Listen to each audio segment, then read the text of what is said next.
সবাই যত দোয়া করেছেন তার মধ্যে একটা দোয়াকে শ্রেষ্ঠ বলা হয়। শিখিয়ে দেব কোনটা? সেটা হলো লা ইলাহা ইল্লাল্লাহ ওয়াহদাহু লা শারীকা লাহ লাহুল মুলক ওয়া লাহুল হামদ ওয়া হুয়া আলা কুল্লি শাইইন কাদির। এই দোয়াটা দিনে যে ব্যক্তি 100 বার পড়বে, দিনে যে ব্যক্তি 100 বার পড়বে, ওই দিন আল্লাহর লিস্টে ওই ব্যক্তি ছাড়া বেশি আমলকারী কেউ হতে পারবে না। তবে সেই ব্যক্তি ব্যতীত যে এর চেয়ে বেশি পড়েছে, কেউ 200, 300, 500 পড়েছে, তখন সে বেশি র্যাঙ্কিংয়ে শীর্ষে চলে যাবে আর কি। মিনিমাম 100 বার। আরও ফজিলত হচ্ছে 100 বার যদি আপনি পড়েন, ওই দিন শয়তান আপনাকে স্পর্শ করতে পারবেন ইনশাআল্লাহ, এবং আপনার আমলনামা থেকে 100 গুনাহ মিটিয়ে ফেলা হবে, 100 নেকি লিখে দেওয়া হবে ইনশাআল্লাহ। সবাই যত দোয়া করেছেন তার মধ্যে একটা দোয়াকে শ্রেষ্ঠ বলা হয়। শিখিয়ে দেব কোনটা?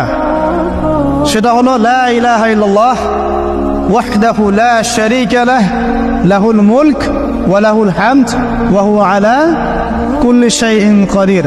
এই দোয়াটা দিনে যে ব্যক্তি 100 বার পড়বে, দিনে যে ব্যক্তি 100 বার পড়বে, ওই দিন আল্লাহর লিস্টে ওই ব্যক্তি ছাড়া বেশি আমলকারী কেউ হতে পারবে না। তবে সেই ব্যক্তি ব্যতীত যে এর চেয়ে বেশি পড়েছে, কেউ 200, 300, 500 পড়েছে, তখন সে বেশি র্যাঙ্কিংয়ে শীর্ষে চলে যাবে আর কি। মিনিমাম 100 বার। আরও